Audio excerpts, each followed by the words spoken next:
So a couple of notes to start off with. So you've seen by now that I'm going to be focused on retirement savings, but that's a pretty big goal for everybody, for just about everybody, but it's rarely the only goal that we're working towards. Balancing retirement savings with other goals can get a little tricky and is usually pretty personalized. This presentation is just focused on trying to give you some guidelines for retirement savings because I think that's a good place to start for a lot of folks. And it's one of the first things that I address with my clients. And it can get very tough to start addressing other goals if you haven't, started to think about retirement. On that note, this is general education, not intended to be specific recommendations for your situation. Not all of this is right for everybody or their particular situation. Everybody's situation is unique. What I recommend is, taking some of this information, thinking about it, and thinking about how it applies to your personal financial situation. And that's really what financial planning looks like when you work with a professional, is they're taking a lot of kind of general information and figuring out how it works for you personally. Also, I know that we have a lot of other finance folks on this call, and that's great because we also usually have a lot of those folks at our events, and that's a great opportunity to get to know some of these folks and ask them their thoughts on it, because I'm sure that they would love to help you as well. And they might have different thoughts than me, and that's okay, because there's a ton of information out there. And again, it's just really about your personal situation. And last, I'm using wine analogies here tonight to try and spice things up. If you've got a glass of wine, awesome. If you don't, that's not your thing. I've got some nice little tea here. You can't see it because of my background, but trying to help with my voice because sometimes it gets a little raspy. Anyway, you can substitute your preferred drink, all the flavors of sparkling water, all the different kinds of espresso drinks. Wine is the analogy, but I promise the advice is applicable to non-wine drinkers as well. So a couple things I want to talk about before we start getting into kind of the heart of everything. And the first one, kind of while you're starting to acquire the taste, is to think about your emergency fund. This is that plain old glass of water, before we even start getting into the wine. While it can seem like you've got to, get started, get invested as soon as possible, you want to make sure that you have kind of a minimum emergency fund before you start taking that next step. Make sure you've got at least $1,000 or so to just keep on hand for, car trouble or a medical bill or something like that. You got that under control. Then we move on to the wine cooler, your employer match, which is, I like to think of this as a wine cooler because that's where a lot of people start. I want to emphasize the employer match because I do talk to some folks who aren't getting their match, or they don't know if they're getting their match. And this is really one of the first things you really should take a look at, because, I don't even know if my compliance officer would let me say the word free. This is as close to free money as you get. It's going to, double what you're putting into your retirement account for whatever that match is. If it's 3%, 4%, 5%, I've heard as high as 10%. That is a lot of great money to take advantage of. There's no investment that can match the power and the security of having an employer match go into your retirement account as well. And then the last step, just again, while we're kind of getting things started, is, go back to that emergency fund. Maybe it's sparkling water now instead of just regular old tap water. This is really boring. This is like a boring step. It is not very exciting. It is so important, because if you're investing all your money somewhere and then you have to pull it out to pay for a car repair, or you've got to buy a new car, that's not helping you, especially if you have to pay taxes and penalties, or if the market has gone down like it has a couple of days so far this year. That's not a great place to be in if you have to pull on those funds. So you want to make sure that you've got your emergency fund kind of set up. And this, for a lot of people, looks like 3 to 6 months of expenses.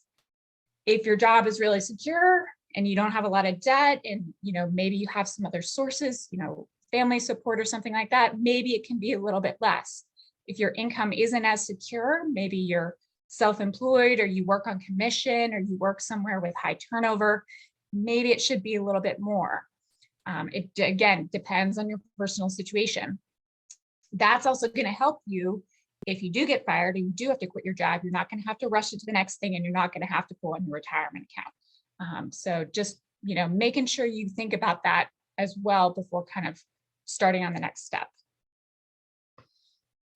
So you've got your emergency fund squared away, you're getting that employer match, and so here's where we get into the fun stuff. Fun? No, not for everybody. Fun for me. I'm going to make this fun, gosh darn it. So where do you put your money after that? So first, a little primer on traditional versus Roth savings, because this is going to really feed into a lot of what I talk about later on in the presentation. I know this can be a little confusing. So with traditional savings, you're putting money in before taxes. That means it comes out of your paycheck before taxes are calculated, or you get to deduct it on your tax return. Your investments grow in there, and you don't have to worry about taxes while they're growing. That's called, they're tax deferred. And then you pay taxes on the entire bucket when it comes out, because you've not yet paid taxes on any of that.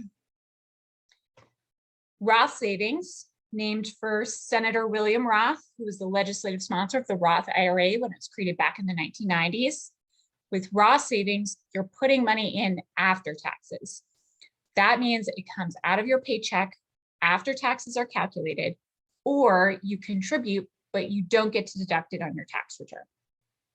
Investments grow. No, it's still tax deferred, no taxes due while those investments are growing. And then when you take the money out, as long as you follow the rules, you don't pay taxes on any of it. Which one you do has to do with your current and future tax brackets, among very many other considerations. One of the things to think about is it better to pay taxes now or in retirement? And that's where it kind of depends on your income and what you think your income might be and what you think your situation might be in the future, which is where it gets kind of hard to predict and think about. And I'll go more into this in a couple slides. Something to keep in mind, there are traditional and Roth options available for most types of retirement accounts. In a couple of slides, I'm going to kind of focus a little bit more on the Roth IRA, and that's because not all 401ks or 403bs or 457 plans have a Roth option. So for some folks, to get that Roth exposure, you have to look to a Roth IRA. Also, something to know is that your employer match is always going to be pre-tax, even if you are doing all Roth contributions yourself. So if you're doing a 401k and you're doing Roth 401k contributions, your employer match is still going to be in the traditional bucket. All right. A nice rosé rhymes well with HSA, which is the next savings vehicle to potentially think about. So you might not be as familiar with the health savings account. It's a savings account only available to folks with high deductible health plans. And while its original intention is for out-of-pocket health costs that come with those high deductible health plans, it has another use: retirement savings. Why do we like thinking about this for retirement? It's what we call triple tax advantage. So traditional and Roth, if you go back to kind of thinking about that, traditional, you put money in pre-tax and it comes out and it's taxed. Roth, you put money in after tax and it comes out and it's not taxed. An HSA, you put money in pre-tax, tax deferred, no taxes while it's growing, and then it comes out tax-free if you use it for health expenses. So that's why we call it triple tax deferred. It's very sort of unique. And again, originally it's designed for healthcare costs, but a lot of folks use it for retirement costs as well. Now, one of the things with health expenses, it means, you have to have those receipts to be able to justify that you're using it for healthcare expenses. And some people keep those receipts for decades to then later on be able to say, yes, I had a healthcare expense, I'm taking it out for that purpose. But the other thing to know is that once you're 65, You can actually take this money out for non-health expenses, and you're not going to pay a penalty. You will pay taxes on it. So in that way, it works like traditional savings, traditional retirement savings. So this can be a great option, but it's not for everyone. It's more complex usually to manage. The investment options with HSAs are often a little bit different, and they're through platforms that aren't as well known or aren't as familiar. And if you want to use this to save for retirement, it also means you have to cover those out-of-pocket health costs. So potentially meeting your deductible, just out of your pocket, not using your HSA. So if you have high health costs, this might not be a great option for you. If you do want to think about this, the 2022 contribution limits are up there. They increase a little bit each year, same as, for other retirement options, and you can put in a little bit more when you're 55 as well.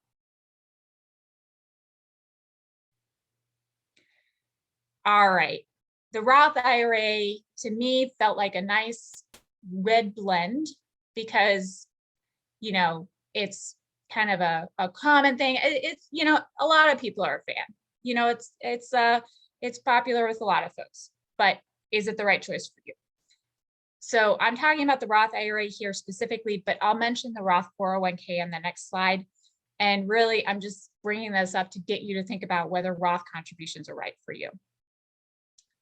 A lot of times we recommend that clients have both traditional and Roth funds in retirement. And why? There's a couple of reasons. One is tax flexibility.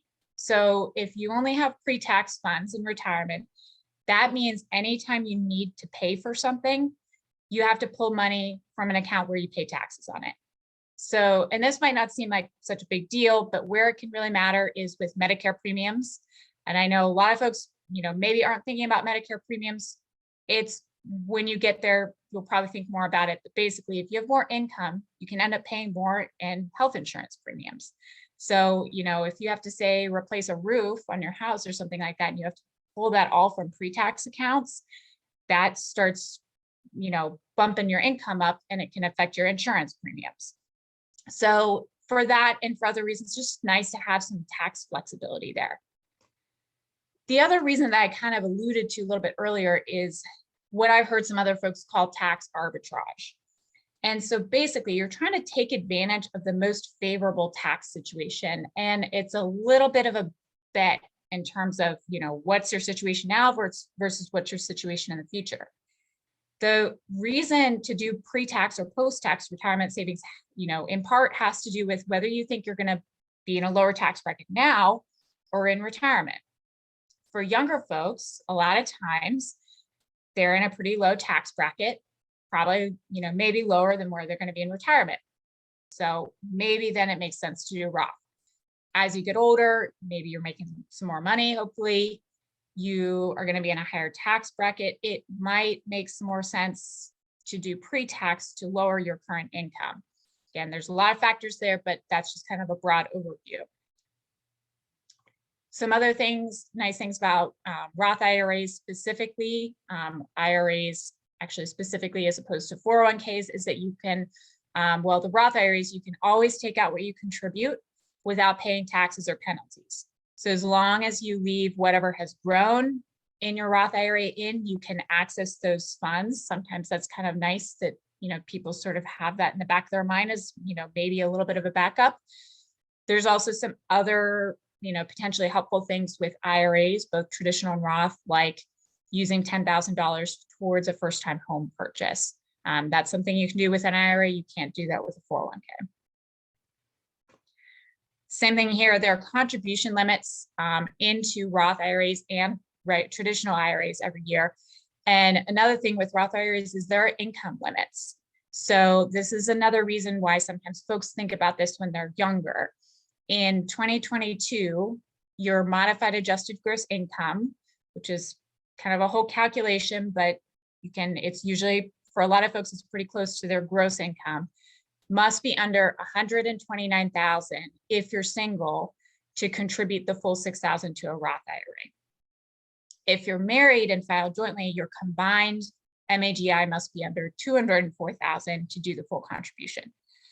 So for a lot of folks, they can potentially start to get phased out in their 30s or 40s if they're married and they have a combined income there. Because the married filing jointly limit is not twice what the single limit is. So that's something else, that commonly happens for folks as they get a little bit later on in their careers, as they get phased out from doing Roth IRA contributions, which there's a backdoor Roth IRA. I'll talk about that a little bit later, but I did just want to mention that. So both, so Roth 401k options are becoming more common, and this can be another good option too. I'm pulling at straws a little bit with the wine analogy, so work with me here, but I was like, this is like a nice bold cab sav, still often a crowd pleaser, but distinguishes itself a little bit more. So you can do this in addition to, or instead of funding your Roth IRA, if you decide Roth savings are right for you. Again, whether you do traditional or Roth is pretty personalized and depends on your current tax brackets, projection of your future earnings, and usually other factors as well. I wouldn't let that stop you from just doing retirement savings. I wouldn't, stress too much about whether you're doing traditional or Roth, but I'm trying to give you, more information so you can start diving a little deeper on retirement savings. And the other question is, why do a Roth IRA versus a Roth 401k, or even a traditional IRA versus a traditional 401k? So it comes down to a bit of preference. So first, you always want to get that employer match, and you can't get an employer match in an IRA. So, I always say get that first. But then after that, whether you do savings in an IRA or 401k, couple things to think about. Usually they have different investment options. One is an employer sponsored plan and the other is completely individual. So with an IRA, you can hold that kind of on a variety of different platforms, and those different platforms usually have more investment options. 401ks are more regulated. It's just on the platform that your employer chooses for you. They have to have very specific, sometimes investment options. So usually they're a little bit more limited. So that may be a consideration. You might want more control of where you hold your account. But another consideration is the fees might be different. In a lot of 401k accounts, the fees can be lower because you're grouped with other investors. So that's another important consideration of 401k versus IRA. Couple different reasons there. It's not a clear cut, do one or the other. All right, so after these, nice red blends and cab savs, it's a Roth IRA. I thought, felt like we'll say traditional 401k, but this could still be a Roth 401k. It is a nice white blend. Also, very popular with lots of folks. Maybe you'll note that neither of these options are very exciting, but I happen to really appreciate a nice red blend or a white blend, and this works for a lot of people. It's a really good option for a lot of folks. So kind of very general kind of thought process is that if you funded your match and you thought about whether you should do like Roth savings or not, go back and look at your 401k. Your 401k is usually the largest retirement savings option you have. So there were some limits for the Roth 401k in the last slide. So they're on this slide again here. In 2022, you can contribute up to $20,500. Sometimes folks think that the maximum they can contribute is that employer match. I've heard some folks say that before, but it's not. The employer match is just getting you started. You can contribute up to $20,500, and that usually goes up a little bit, every year, every other year. So I'm going to take a pause here because we've gone through a lot of kind of really foundational stuff about, setting up your retirement savings. And I want to talk for a moment about how much to save for retirement. And keep in mind here that I'm just focused on retirement here. So this is not, thinking about other goals and, everything else that might be going on with your situation. A general rule of thumb is 15 to 20%, including your employer match. So for a lot of folks, that looks like somewhere between 10 and 15%. We're usually talking pre-tax dollars here, but I would not stress over whether you're doing traditional or Roth. just kind of think about the percentage. And for some folks, this sounds like a lot, but I'll throw out a different rule of thumb, which is that 20% of your net income, so your paycheck amount, should go towards future you, including retirement as well as other goals. Here's what I'll tell you. The longer you wait, the higher this percentage goes. So, and I think a lot of folks know that, but the other thing to keep in mind is, from what I have seen from working with folks from their 20s into their 70s, it's not going to get easier to find the room in your budget. So I work with some folks in their late 30s and kind of throughout their 40s, and I'm having to advise some of them to do 20% or even higher than that to kind of make up for not doing as much earlier. And that's when they might have a house with maintenance, maybe they have kids, they have a lot of other goals going on, they have a lot of other financial stressors. So the more you can try to work on this in your 20s and early 30s, the better it's going to be later on. And it's not going to be as much of a push, in some of your higher earning years. All right. So previous steps that we talked about emergency fund, that employer match, maybe an HSA, maybe thinking about Roth savings, thinking about doing that full 401k. Now is orange wine, some of that, weird, less common stuff, getting into areas that, sometimes aren't discussed as much, but because maybe they don't apply to as many folks, but I wanted to cover them because I often see articles that only cover the previous steps and not what comes next. So maybe this doesn't apply to you now, but it could in the future. Maybe you know somebody else that this applies to, and you can, drop a knowledge bomb on them and, show them, how much you learned from this. So the first one is if you're a high earner. So if you're a high earner, you might need to look at a variety of ways to save more money. Mix it up like you would with sangria. So first thing to keep in mind is that 20% rule that we kind of talked about earlier, that applies even if you make $1 million a year, but they don't increase the 401k limits for high earners. So you start having to look at other ways to save money. And I can't stress this enough. When you start getting to this point, you can't just max out your 401ks. I have seen this with folks. Like, I've seen higher earners who are like, I'm doing everything right. I'm doing everything I'm supposed to be doing. I'm maxing out my 401k, but they're not saving 20%. And so it starts to break down in their financial plan. So when your household income starts going north of like 200 to 250,000, if you're a single filer, you've got to start thinking more strategically about your savings. So what else can you do? So I talked about, you might not be able to do a Roth IRA, you might be phased out, but if you want to do Roth savings, that could still be a reasonable option there. You might have a Roth 401k. Depending on your income though, might be better to do traditional in your 401k. You could also potentially do a backdoor Roth. This is where you contribute after tax to a traditional IRA and convert it to a Roth. And you might also be able to do what's called a mega backdoor Roth.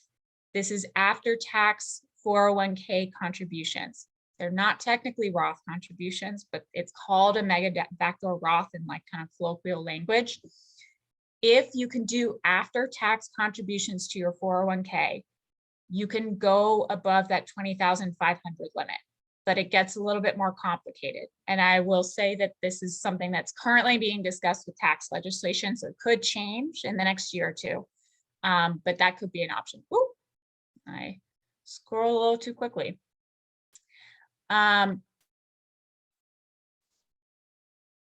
Pre-tax contributions, I mentioned this before, but that could ultimately be better for you. Again, thinking about kind of that tax arbitrage piece.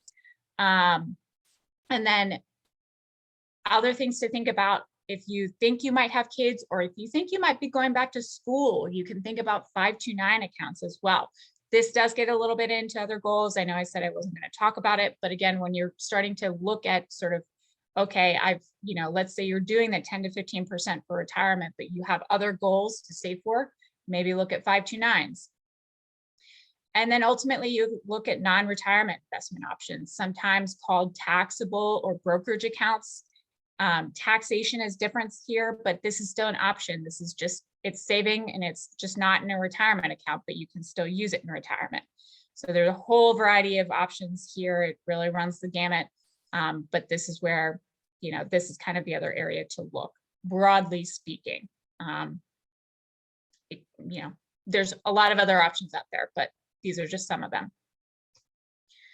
If you're self-employed, I'm going to kind of run through some of these options here, just because this also gets really complicated, but I wanted to at least kind of bring these up. So first is a simplified employee pension IRA or SEP IRA. This is for self-employed persons only. It has its own contribution limits that depend on your income. Not always a great option if you have employees and you don't intend to set up a SEP for them, because if they've been working for you for a couple of years, you have to contribute to a SEP for them as well. Another option could be what's called a simple IRA or a savings incentive match plan for employees IRA. It is an acronym. Really, we're strategic there. This is actually an employer sponsored plan. So it's kind of like a 401k, but it's usually easier and cheaper to set up than a 401k. Contribution limits are a little bit lower. And, I think some folks also, you might be a participant in a simple IRA program as well. Contribution limits are a little bit lower than a 401k, and the business has to have less than 100 employees, but this can be a really great option for employers when they're just starting out and getting their business off the ground. You could do what's called a solo K. This is a 401k for a sole proprietor. More expensive to set up than say like a simple IRA or a SEP IRA, but you usually can contribute, or you can contribute more to it. And that's usually why people like it. And then that kind of relates to just, your good old 401k. Good option for a lot of folks, especially if you think your business is going to grow a lot, you can contribute more. And if you're the high earning business owner, there might be some options there that can help you save some money. If you're trying to do FIRE, financial independence, retire early, just hanging out, relaxing at that vineyard all day, right? I will start off by saying that usually to accomplish FIRE, it takes a lot of discipline with your cash flow, and you've got to save a lot more than the 20% usually. But if you plan to access accounts before your mid to late 50s, you might not want all of your funds in a retirement account, because there's usually penalties for withdrawing before 59 and a half, or in some cases age 55. You might also not be able to save as much as you want. A lot of times folks that are doing this are saving, beyond that 20,500, that's the 401k limit. And so again, this is where non-retirement accounts might become more of a good option for you potentially. Last thing, and then we'll wrap it up and turn it into Q&A or networking. Once you've saved in your retirement account, you want to make sure that you're invested. Most 401k plans will prompt you to choose. You'll have to choose something. But if you're doing an investment account or a retirement account outside of kind of the employer-sponsored system, you have to contribute, and then you have to make sure that you invest. You actually have to make sure that you purchase the funds.